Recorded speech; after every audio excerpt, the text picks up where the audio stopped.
Welcome, everyone. I am Karen Shapiro, a Vice President of Partners for Progressive Israel. Thrilled that you all are with us for this webinar, West Bank Settler Violence, a first-person Palestinian account from the South Hebron Hills with Eid Suleman.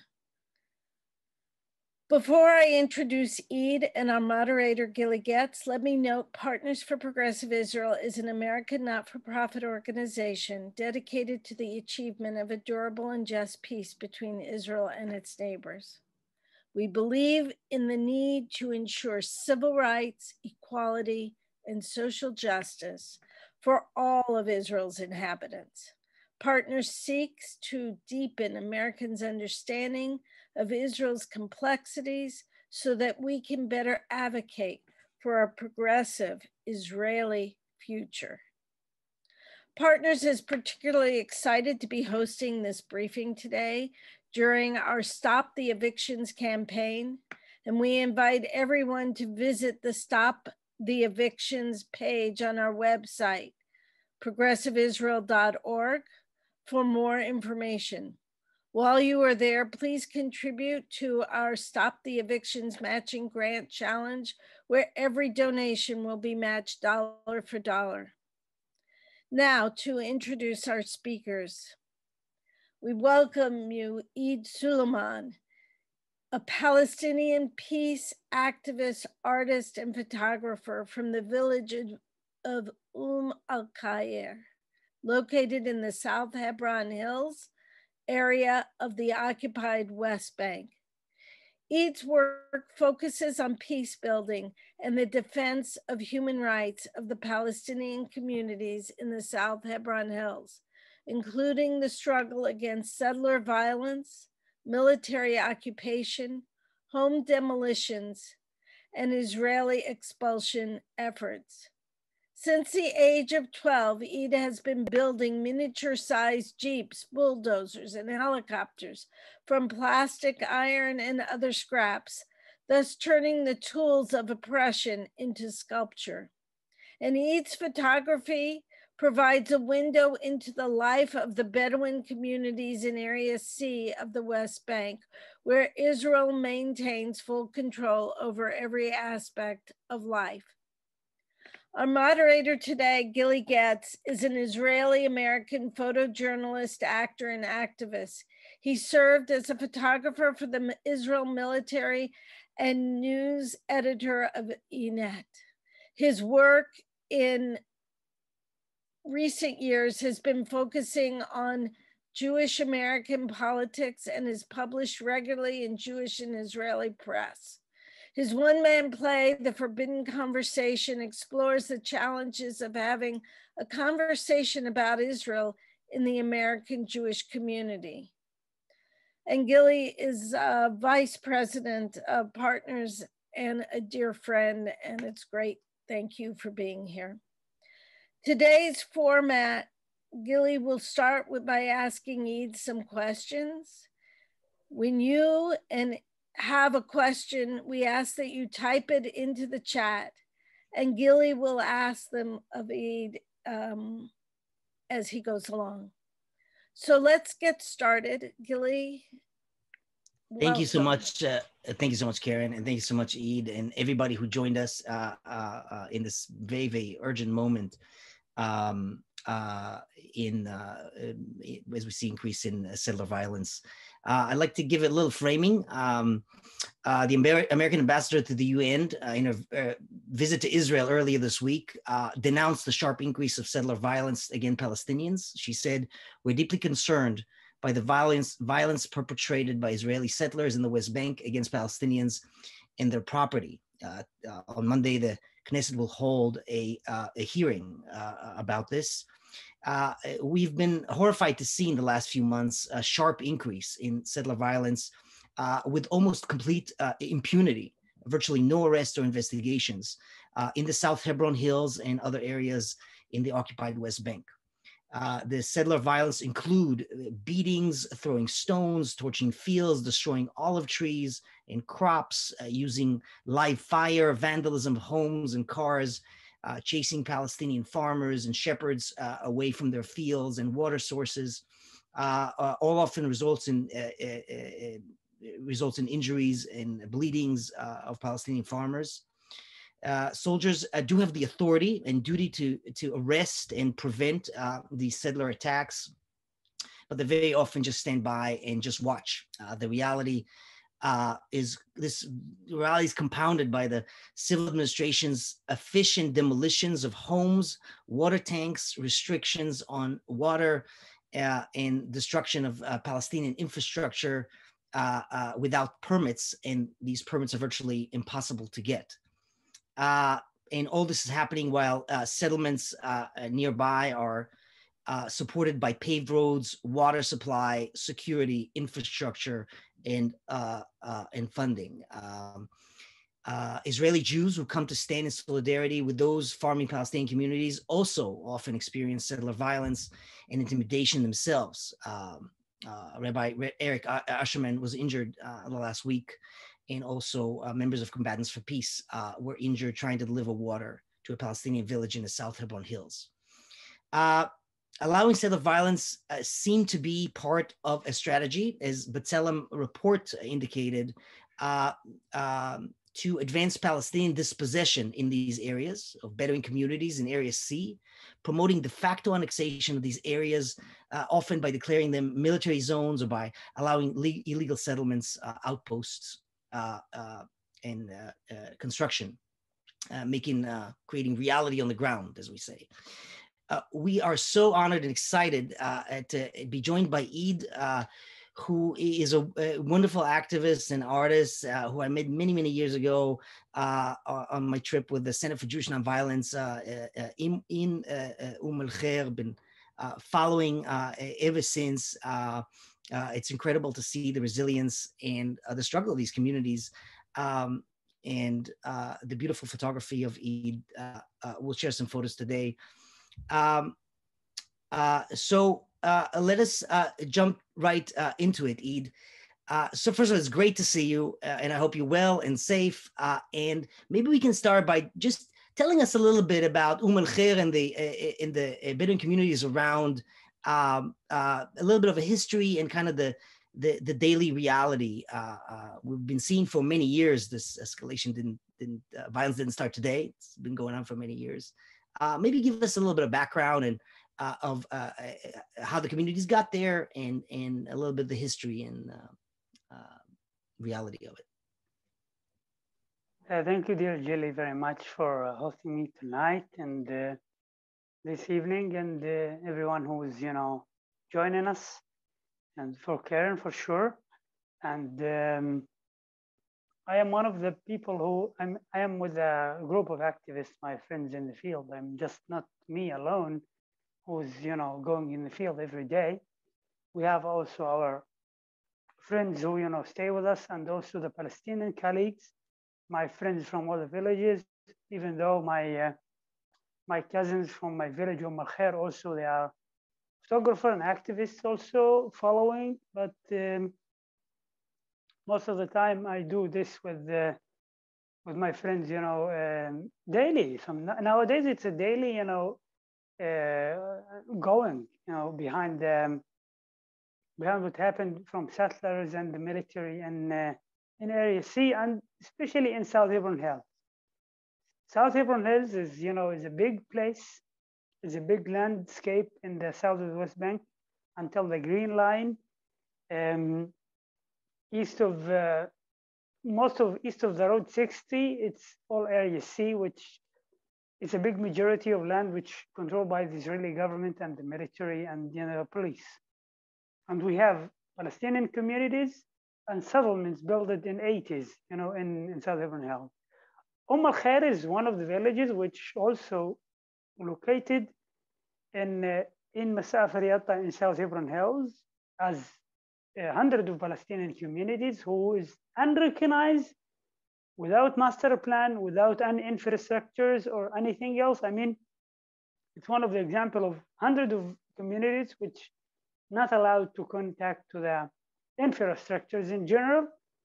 In the meantime, we saw the settlements beside of us connected to all the infrastructures in all from since 40 years or 35 years.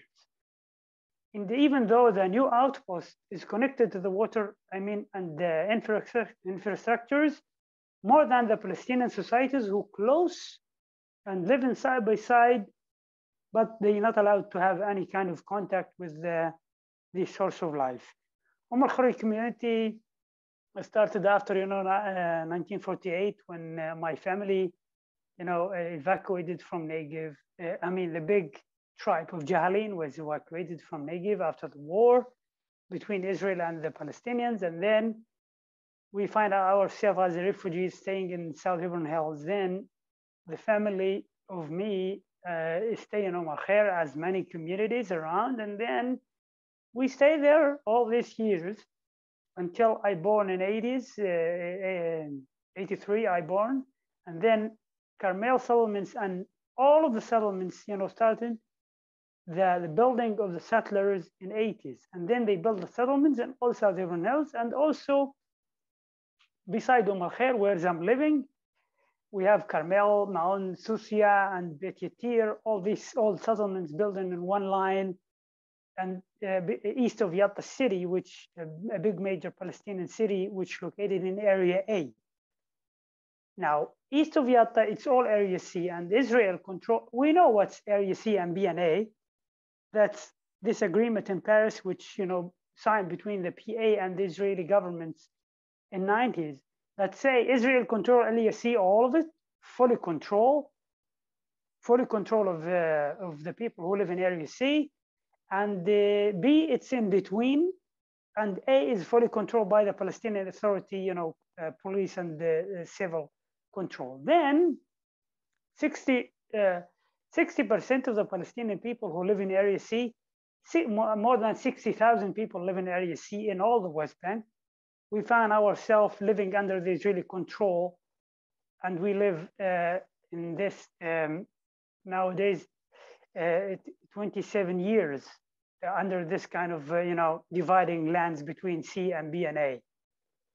And the majority of the Palestinian people who live in Area C, we're not allowed to have all our rights in living and building our homes safely, or paving our roads even, or contact to the electricity, even though it's very basic rights in the 21st century nowadays. We're not allowed to do that. Most of the communities in Area C are not allowed to contact to this right, which basic right, even though if we look into Khair, we see that the settlers, paved the road which go to the chicken farms. And even though the electricity line is going up of the houses of Khair, and the water pipe go to the chicken farm from 35 years ago, but not allowing Khair to be contact to that. That's, it's a picture by itself. If we're talking about Susia village, last year the ICA contact the military base and the old archaeological place with the water pipes, and not allowing Palestinian Susia, which not far away from the pipe, 5 meters away from the pipe, not allowing people of Susia to contact to the water. I'm talking about the basic. I'm not talking even though yet about the violence or the harassment or the demolition, which happened nowadays daily, on the daily basis against the Palestinian societies who live in Area C. Even though in the meantime, we saw in the settlements or the outposts, which built in 2000 and growing very well. We don't know if it's legal or illegal, but we heard it's illegal by Israeli law, several years ago, but Israel never demolished any house to the settlers, even though it's illegal. But if we look to the Palestinian communities beside those outposts, nowadays we saw the demolition in every week in South Hebron Hills. Even today, they block the roads for villages in South Hebron Hills, which contact those villages to the highway. Last Monday, they demolish a house and they confiscate, several things from South Hebron Hills. 1 week before, they demolish a house, and 1 week before, they do a lot of things. It's all coming together against the Palestinian people. but never give them any right which they ask, even though the Palestinian people, they try to make a master plans to their communities and they try to approve it. They go to their lawyers, they have, consulting people who, advise them to do that. When they approve all these papers and give it to the Israeli courts, mostly they reject them in general for these communities who are living in South Hebron Hills. And this is a policy which going to Al also and all these 100 villages around in South Hebron Hills and Masafir Yatta. This is the main challenge which we have daily, that the home demolitions and the settler violence, which increase really very, very real in these last, in this year specifically, and this month is also, we saw actions every day from settlers. We saw actions every day from the IDF, and we saw a lot of, it's ongoing process between the ICA and the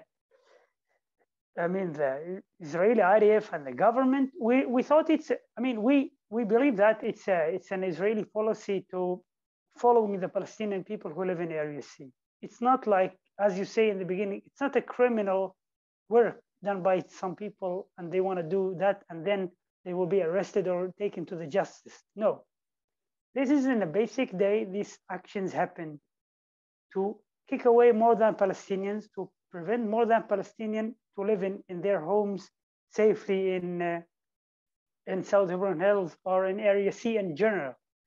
The idea that the Israeli government do this policy, the Israeli IDF and the police always going on with this without stopping these people from doing these actions against the Palestinian people. Not stopping the settlers who are attacking the Palestinian people, but imagine any Palestinian, even though stand in the highway or stand with his sheep to grazing them in the mountain, immediately they will arrest him and take him to the police station. And then it will take him one night investigations. Look at that. And then he will be released after the people pay plenty of money as a fine to release him back from the police station or the jail. Maybe this guy will go to the military court, even though because he grazing his animals in that area which he not allowed to go in. I'm talking about the Palestinian people. In the meantime, the settlers do all this without any stopping by the police, without any interrupted by the IDF, even though the IDF, helping, just standing between them and the Palestinians and do nothing to stop this harassment. And everybody saw what happened last week in Masafir Yatta and South Hebron Hills. It's happening always and always. It's happened 1 month before in Mufaggara village when they do the big attack. And it's happened 2 weeks last Wednesday before, and then it happened, and it was a very, very massive night for the Palestinian people in Masafir Yatta. But the IDF, it's one thing, if the IDF want to stop this, they can't stop this in the beginning, but the soldiers have maybe ordered to not do anything or interrupt in this, to stop the Palestinian, not stop the settlers. And this is what's going on nowadays, and indeed it's increase nowadays in South Hebron Hills. Also, we see increase of the home demolition and confiscation of materials from Palestinian societies who are living really in a bad conditions in a daily life. For there's a lot of poor families who barely standing and staying in their land. And then we saw the ICA came with all these tools and all these trucks, all these big bulldozers, and they, demolish their tents or demolish their home and then confiscate their stuff and take them away and to prevent them from, staying there. This is what happened. We saw increase of home demolitions. We see that the ICA were demolishing, water cisterns also, which really very expensive to the Palestinian society to build them, to collect water from the rain or from bringing water tanks to put it as a storage for emergency in summer. is this has all happened always in the West Bank, and it's never stopped. We saw it just increase more and more against the Palestinian society in Area C. Thank you so much, Eid. And like you say, you live in a place where you live under occupation, where there's two sets of laws, one for Israeli Jews and one for Palestinians. But there's also two sets of bureaucracies that you have to deal with. One is incapable of stopping violence that everybody knows is coming and everybody can see, and the other one is very efficient at destroying homes, destroying water tanks, destroying solar panels, destroying roads. So you have to deal with two separate bureaucracies that obviously not designed to serve the communities, but are designed for something else. I'd like to invite people to write questions in the Q&A section, not the comment section, in the Q&A button. And you can ask Eid questions if you want to know anything specific. I'd like to show Eid, if that's okay, a few photos. So because this is a daily type of violence, I just picked a few last ones that we got from the demolition and destructions. Maybe you can tell us a little bit about that particular incident, but also kind of how widely this type of tactic of preventing water, preventing electricity to these communities plays out in the South Hebron hills. And these are also for some of your colleagues and neighbors doing incredible work documenting this every single day with great courage and persistency. Let me just share the screen here. Let me just share the screen. Here we go. Let me know if you can see. If you can see it. This is a sunset Eid took. Beautiful sunset or sunrise, Eid? I don't remember. Sunrise in the South Hebron Hills. It's just gorgeous, and your nature photography is also gorgeous in these areas.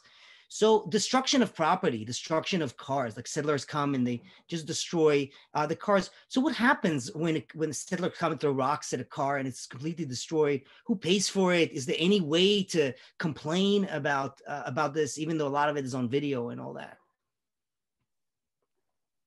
Yeah, I mean, the Palestinian people go and complain to the Israeli police in Kiryat Arba station, and they show the police evidence like pictures and videos.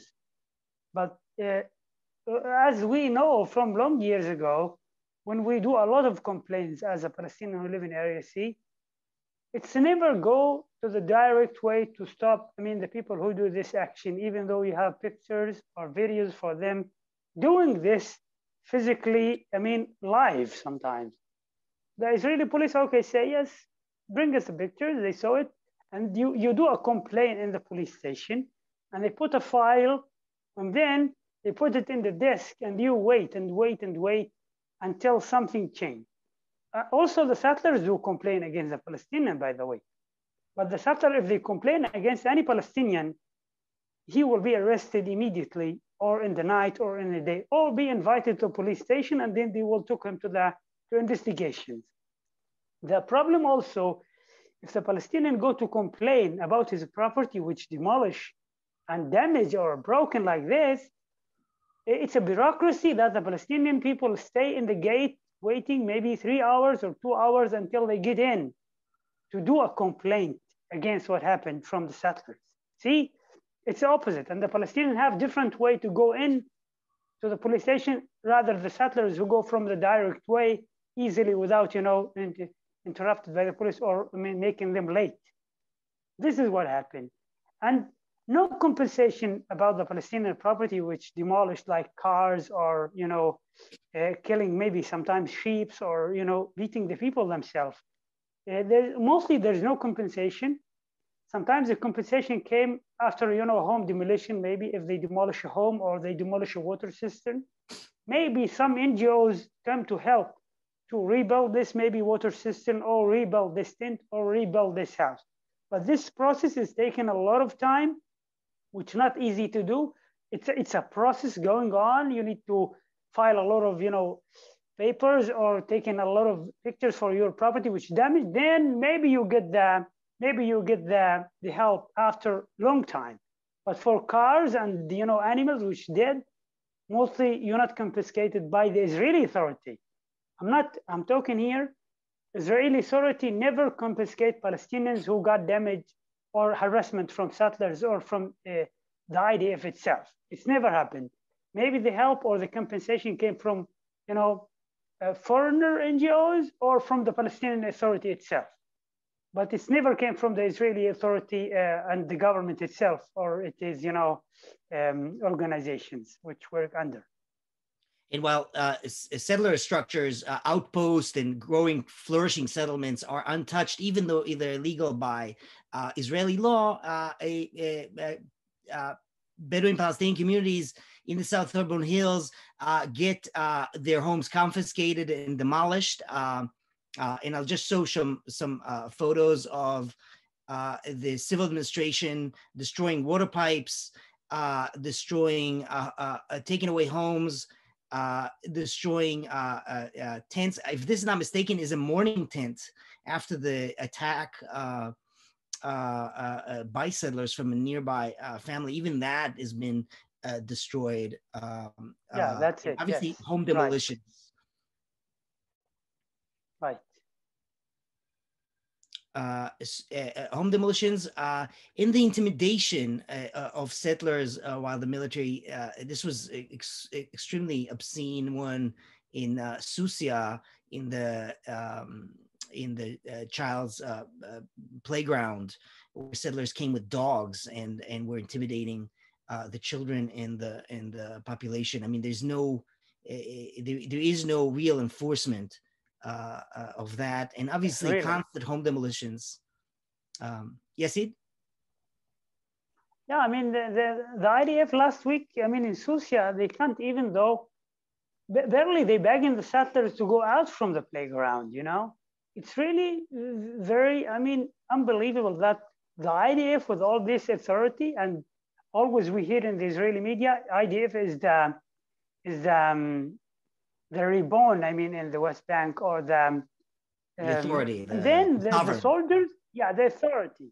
The sovereign is the IDF in Area C, okay? This is what we heard in the Israeli media always, and they, say it in the media. But we saw the settlers trying to beg in the settlers to go out of the playground in Susia. I mean, that's, one of the things which really, is strange, and that show how the policy going on. The IDF supposed to be, the Israeli soldiers supposed to be just to be following the settlers, orders, and following their, introduction always. That's what we know from the experience which we have in Area C. And here we see water towers that the settlers put up just for the settlements, and obviously those are untouched and protected, unlike Palestinian water tanks that are being destroyed for lack of a permit. One of the often methods is declaring a zone, a military zone, a closed military zone. The military can do it at any time, pretty much anywhere, or a firing zone. Can you tell us a little bit about that? That seems to be the ongoing method of preventing Palestinians from picking up olives or hurting their sheep, or just being present anywhere, by evoking that this is a military zone at any given moment with absolutely no explanation.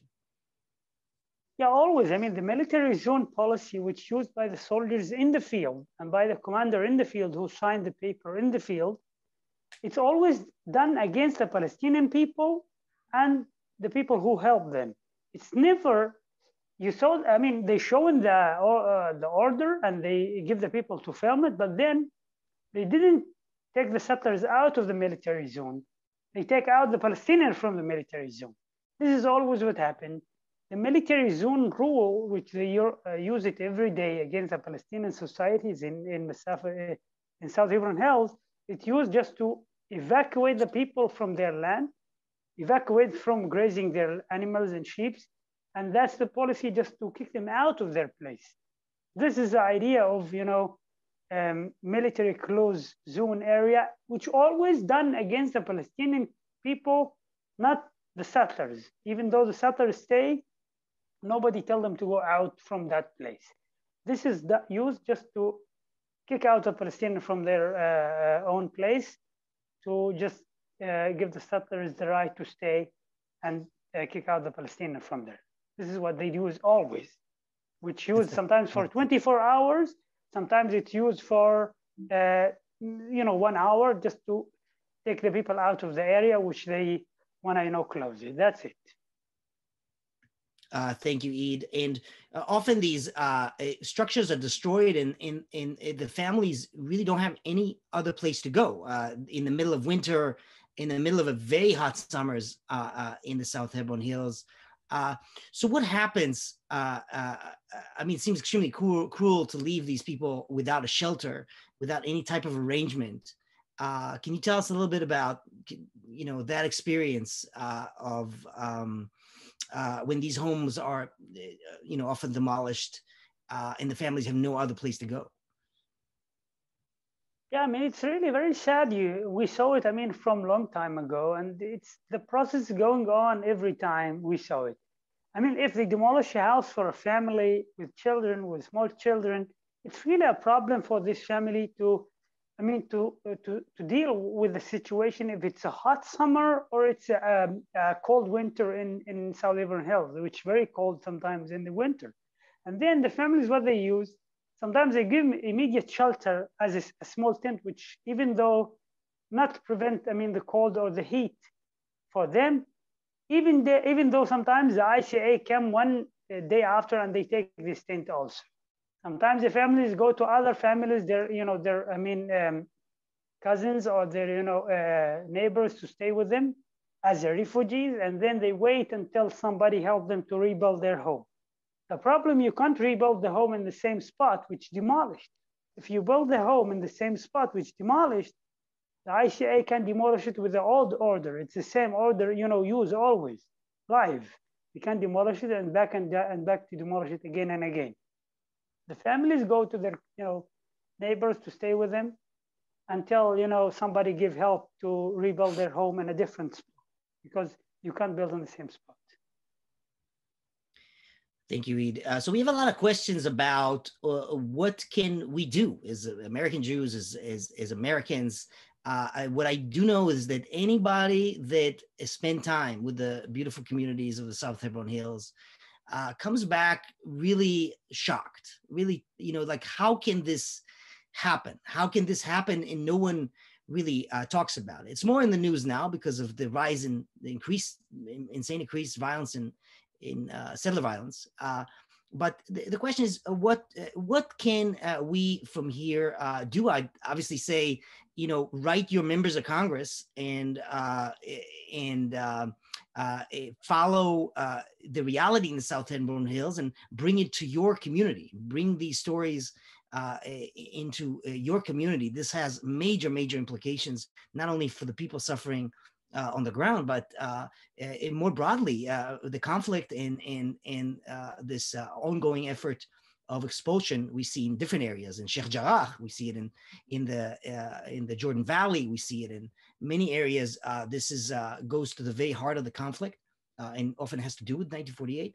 But what would you like us to do or say to help out? Like, what do you find effective, or what would help from your experience? First of all, we have many friends who, stay with us long these years, Jewish Americans and Israeli friends, peace activists who stay with us. And nowadays they stay in South Hebron Hills, nowadays even though, and they're witnessing all this every day, Israelis and Americans together. Muslim is, Israeli activists and American Jewish who came from abroad long years ago, and people going back. And a lot of people have, very shocked experience from what happened in the area C, especially in South Hebron Hills. And the people, they have a good relationship with the local people. They make a relationship. They make a lot of, work together. With my colleagues, there is a lot of people, interested to talk about that. from the Americans who visit here and go back. I mean, it's really very clear when you travel to Israel and enter the Holy Land. You will saw all these walls and these gates, and then it's not easy to just enter the West Bank as an American Jewish or Israeli activist. They will ask you where you're going, even though sometimes when they meet those activists in the field with us, you saw the soldiers immediately go into their directions to ask them questions, even though just because they are, peace activists or people who came to help. Always they target them to ask them or questioning them or, asking for their IDs or their passports, it's kind of, showing, we are here as military. Our message from our friends abroad as American Jewish or Israeli activists who live here also, to talk more about what happened in Area C, especially in South Hebron Hills, which really sometimes a place which far away from a media. And as an activist, me and my colleagues on the field, not saying their names because it's kind of something we keep it together. We do our best with our friends and activists who stay with us all the time to show what happened here. By the way, we do it non-violently, We are a very peaceful people, do it in a non-violent way, that we want to show the world what happened here in Masafer Yatta and in South Hebron Hills in general, especially in the villages which are located beside the settlements, like, Omar Khair, Atwani, Susia, Ala Saifer, and the villages in the firing zone area, 918. 17 villages without, infrastructures, never. Israel always cut their water pipes. Israel always, demolished their roads, blocked them, and demolished their homes.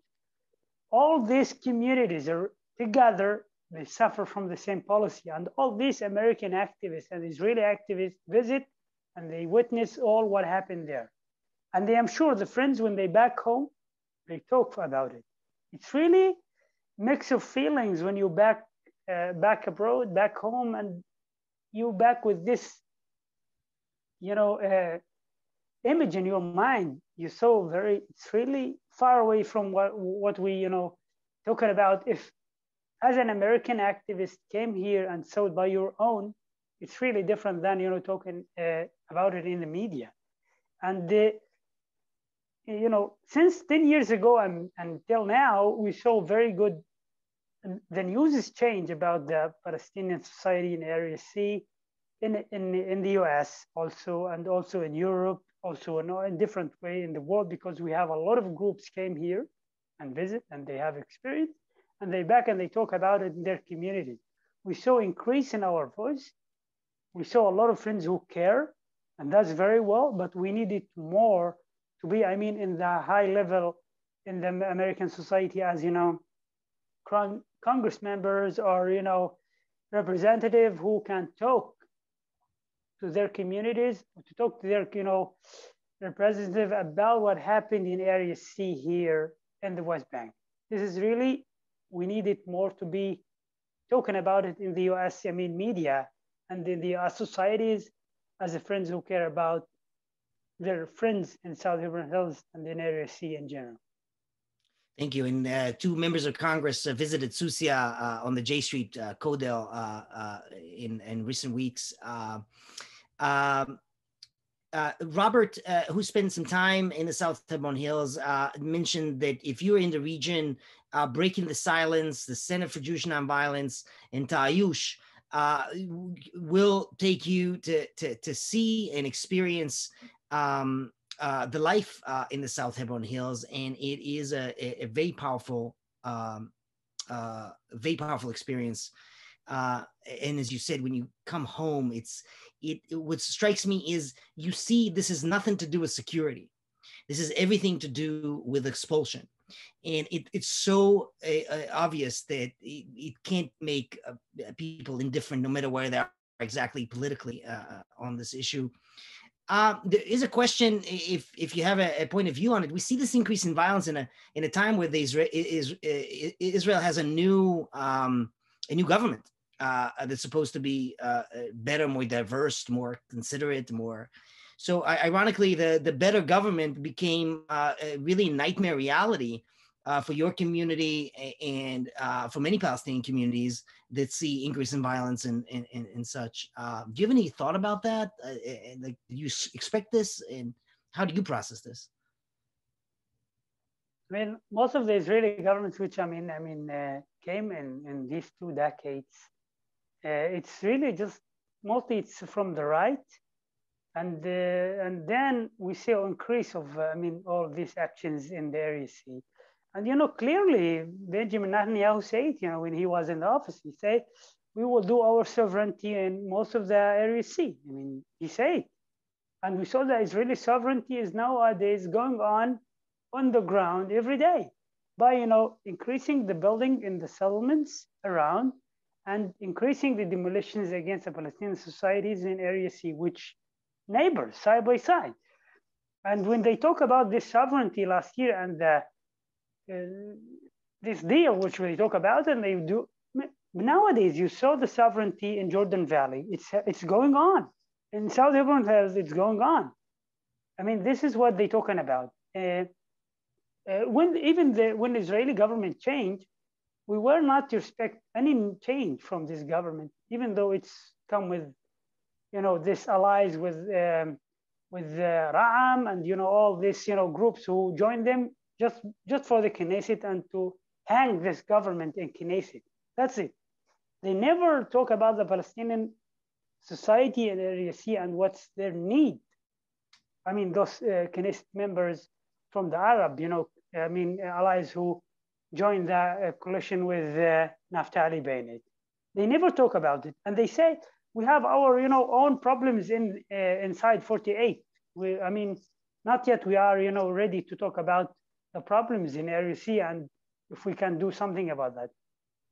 In the meantime, we saw Meretz, Knesset members, they joined the protests sometimes in Mufaggara when they attack. And before though, when the combatant for peace tried to deliver the water to the community of Abu Hani, and Moshe Razwer was there, and he witnessed what happened from the soldiers when they beat all these activists, Palestinian and Israelis, and they beat them very hard.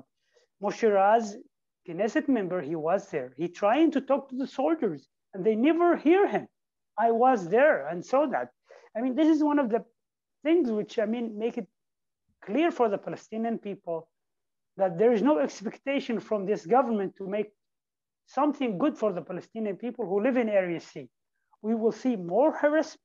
We will see more demolition in the future, in the near future, and we will see more, evacuation of maybe communities or like Khan al-Ahmar, which they talk about it, but because of the international community, pressure, they can't do that to that community. We're not expecting anything from this government, even though the old government with Benjamin Netanyahu and also Naftali Bennett. We also supposed to mention that before Bibi leaves the office, he visited the Susia archaeological place, and he passed by the Palestinian village of Susia, and we saw the border police were, blockade the village of Susia, even though nobody go out or go into the village until Benjamin Netanyahu, do his visit to the archaeological place and, do the celebrations with the settlers, and they leave. So Palestinian village of Susia was, blocked that day, half a day until the visit was done.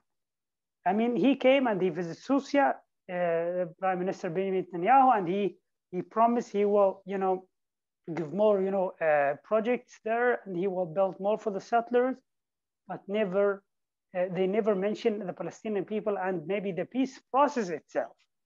It's never mentioned. Nowadays, I'm saying that, and I need to say that, there is no talking about peace process between the Palestinian Authority and the Israeli government. It's never. Nobody talk about it in the media. Just they talking about what they do in future and their programs which we have, and increasing more Israeli sovereignty in South Hebron Hills or in Jordan Valley itself. in general, and that's what happened. I mean, we're not expecting anything from the Israeli, high-level people or the government or the Knesset itself, even.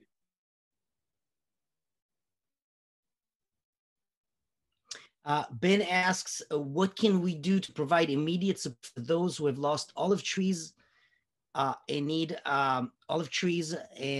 access to water and have their home destroyed? Is there a way to help out the those who, the people who are suffering these acts of violence? Yeah, there is many ways to help those communities. I don't know. There is many NGOs who, entrusted to do this, kind of help and support these communities who lost their olive trees, maybe, or water wells or water tanks, whatever, and maybe houses. There is many NGOs who are entrusted to do that. I think we can find out what these NGOs, maybe in the US or in the European Union, who will mostly help to rebuild these things or give, rebuilding these things which damaged or confiscated. And yeah, we welcome anybody who want to help and maybe rebuild these things. But there is NGOs who do this legally, because sometimes people can't do that directly from their own, because they will be asked by the government or by the authority, you can do that or do this. But there is NGOs legally they can do that. Maybe some of them based in Jerusalem, like United Nations or European Union offices. There's many organizations can do that, and you can contact them also. Definitely, and there are some Israeli NGOs also on the ground. Maybe make a list and send folks.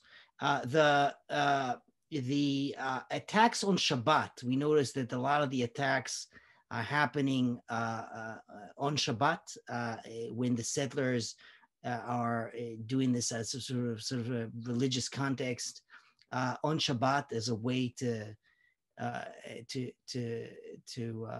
create a culture of violence. I'm going to show one image here from the last attack that includes violence and injuries. When these types of attacks get people injured, so what happens?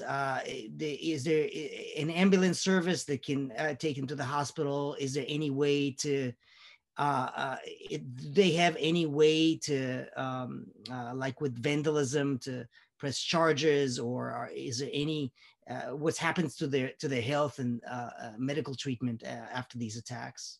Just give us kind of a sense of that. Mostly, Palestinians were injured mostly sometimes in the Shabbat or sometimes in other days. They've been hospitalized in Hebron city or in Yatta. They taken by the Palestinian, Red Crescent to the hospital. Sometimes it's taken time to the ambulance to get out of, maybe get in this closed military zone or getting out from this military zone. Sometimes the settlers also attack the ambulance itself if they can, and then it's barely, damage the life of this Palestinian injured people who are inside this vehicle also. Last week we saw the settlers, they attacked the ambulance itself, but luckily the people, went outside with the injured people to the hospital and to treat them quickly. We saw we saw sometimes very dangerous attacks. Like injuries, like the child who was, injured in Mufagara. He hospitalized in Israeli hospital. In Beersheba. Sometimes when the injury is very serious, the Israeli authority take the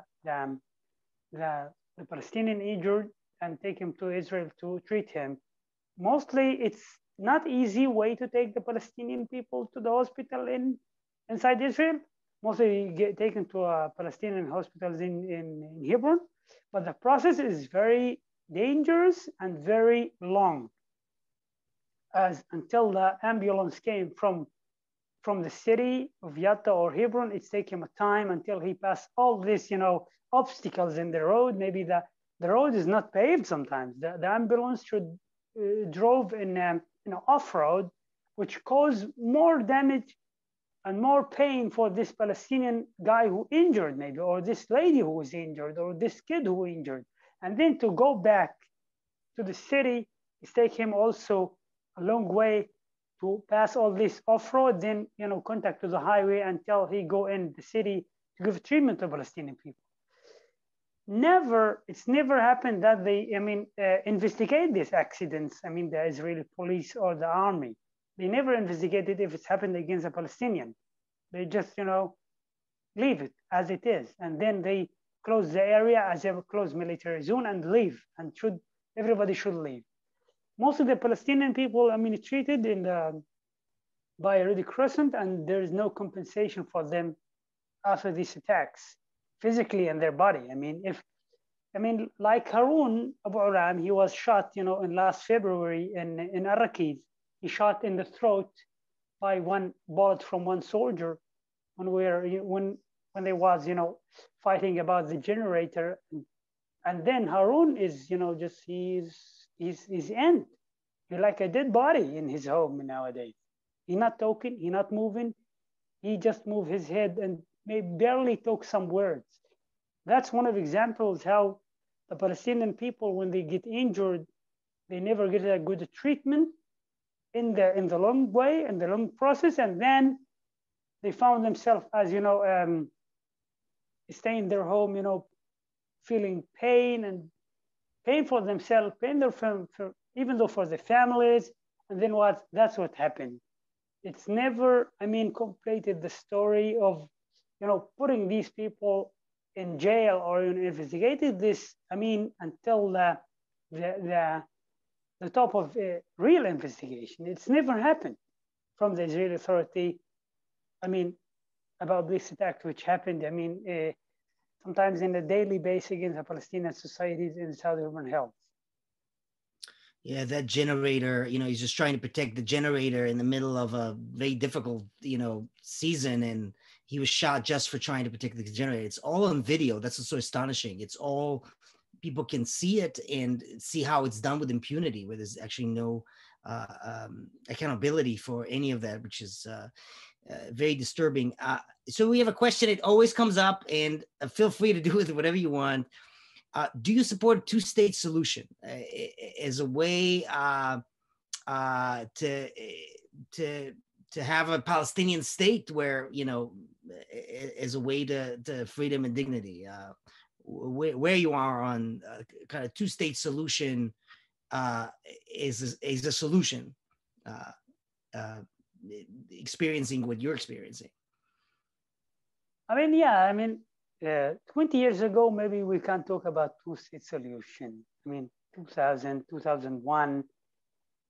Before that, even though when they go to white plantation barely they came to that, agreement about them, but then everything exploded in our face, and then the Intifada was began, and then this dream was disappeared. Nowadays, there's no two-state solutions from my point of view. I'm very sure we can live in one state, but not for all the people. It's one state for one people and not the other people who are not counted in this state. This is the reality on the ground.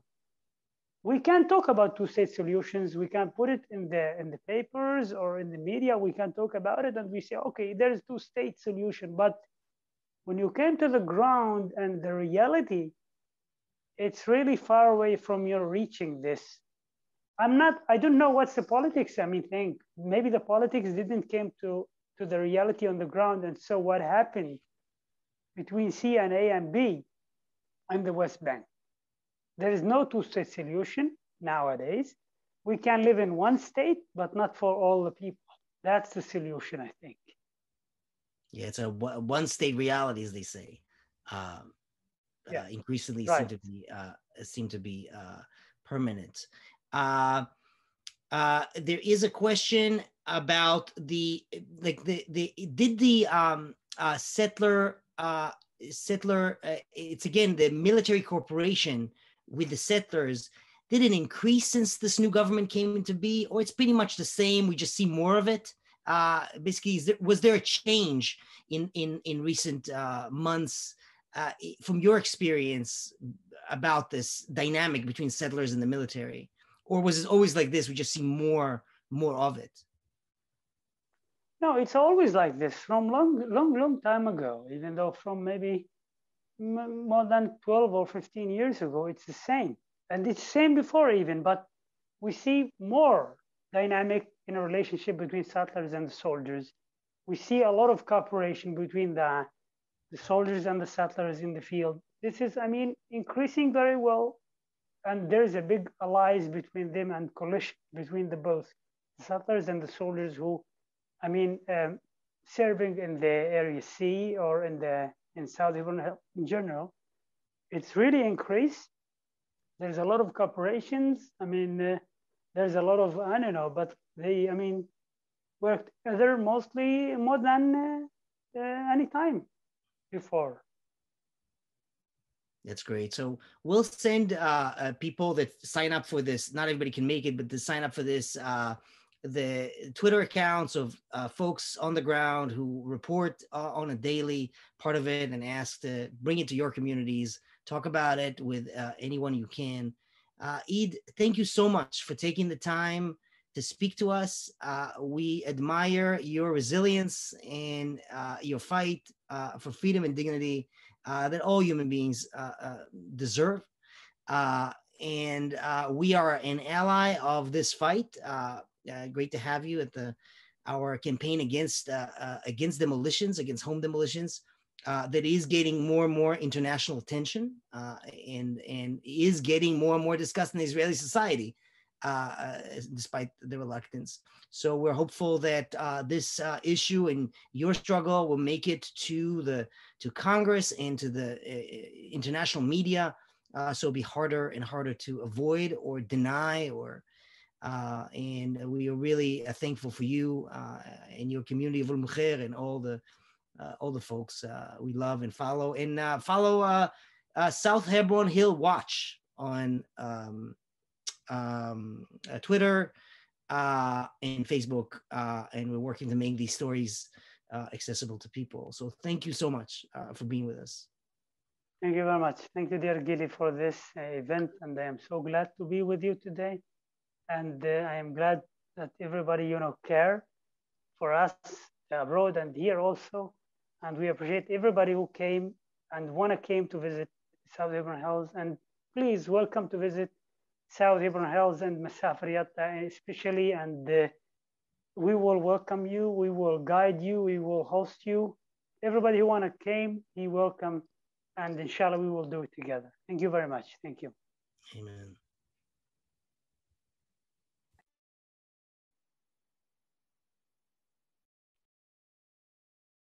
Karen, you're muted. Yeah, I got it. Thank you, Eid, and thank you, Gili. We do hope to visit you one day, Eid, in the South Hebron Hills, and we work. Inshallah, we'll be there, but in the meantime, we will work to make more and more people aware of the work you're doing and the hardships you're facing and your community is facing. We greatly appreciate you being with us. Thank you, Gili, for moderating this session today.